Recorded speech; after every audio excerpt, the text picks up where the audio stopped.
The following stories may have some credible or even confirmed details. However, that doesn't prove there was really any alien encounter, nor am I claiming that any of these stories are true. Number 10. One night, Betty and Barney Hill were driving home from their vacation in Canada. They saw what they first assumed was a shooting star, until it moved upward. The two of them got out of their car, curiosity overtaking their sense of reason for a moment. While they were looking at the UFO, it suddenly veered right at them. Naturally, the two rushed back to their car and took off, but this wasn't the end of their experience. They claimed to have lost 2 hours that they cannot account for. They recalled repressed memories of an abduction while they were hypnotized, and both claimed that their watches stopped after the incident. Number 9. In 2007, Dennis Avahente started waking up to strange noises in his kitchen routinely every night, like pots and pans rustling. Every time he would check, he wouldn't find anything. Then one night, he woke up to a figure standing by his bedroom door. Strangely, he found himself unable to move, as if he were experiencing sleep paralysis. He somehow fell back asleep. The next night, he woke again and saw the same figure, this time much closer and much easier to make out its features. It was tall, skinny, a big long head, and the slightest glow in its eyes. Dennis couldn't move or scream or anything.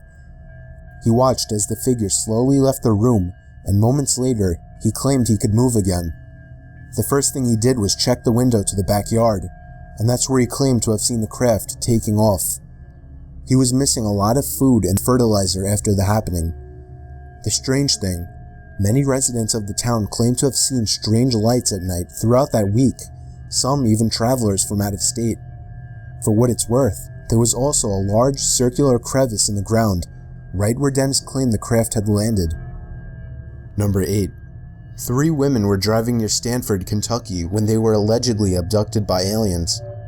Afterward, all 3 women were given hypnosis sessions, and all of them had the same story.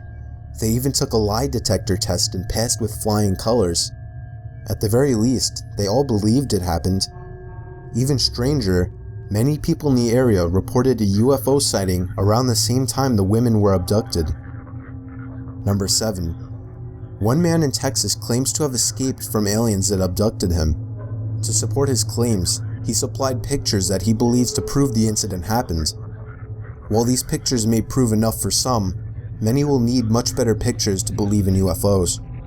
Supposedly, a large UFO was seen near the Dyess Air Force Base in Texas, and some witnesses say it's shown up many times in the surrounding area. Others claim to have seen multiple pulsating orbs near the Georgetown area of Texas. These UFOs were all lined up in 2 rows. Then they vanished. Number 6. Peter Corey was asleep on his couch when he woke up to find 2 strange women in his house. One had blonde hair, the other appeared to be Asian, and the blonde one was clearly in charge. The blonde woman pushed his head into her breast several times, which disoriented him, so he bit down on her breast. The woman didn't appear to react or bleed from the injury. Then the women left. Corey later found a blonde hair that was constricting his foreskin.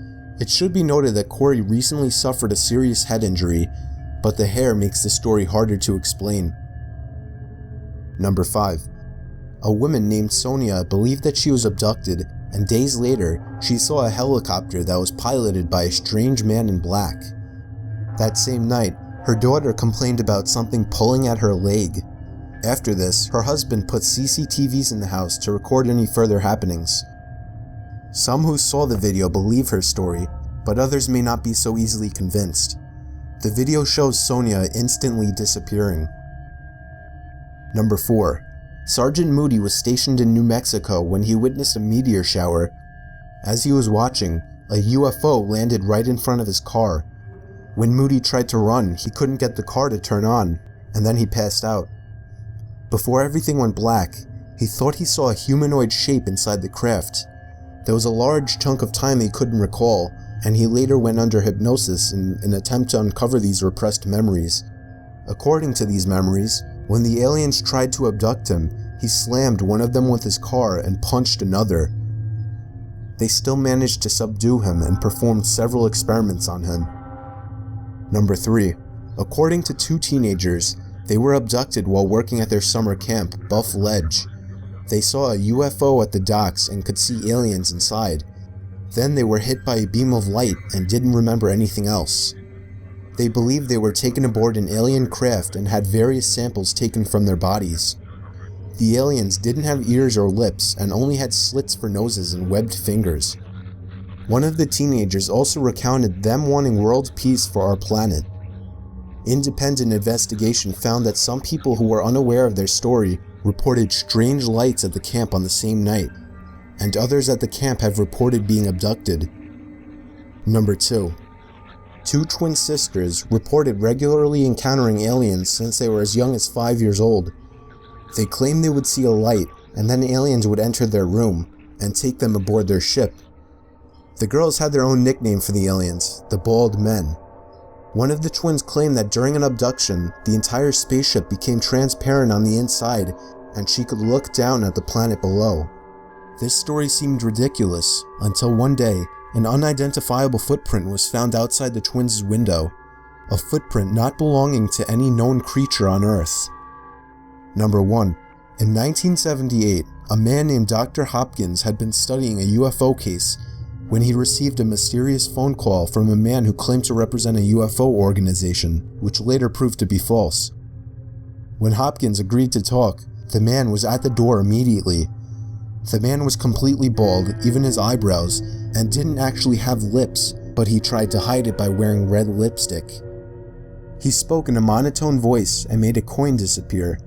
Then he told the doctor to seize all research and destroy his evidence. The man behaved as if he were running out of power near the end of the encounter and vanished into a light outside. Hopkins had another encounter with the same man, but a similarly odd woman accompanied him. This time, the man made sexually inappropriate comments in addition to behaving in the same strange robotic manner and disappearing mysteriously. Luckily for Dr. Hopkins, this was his last encounter.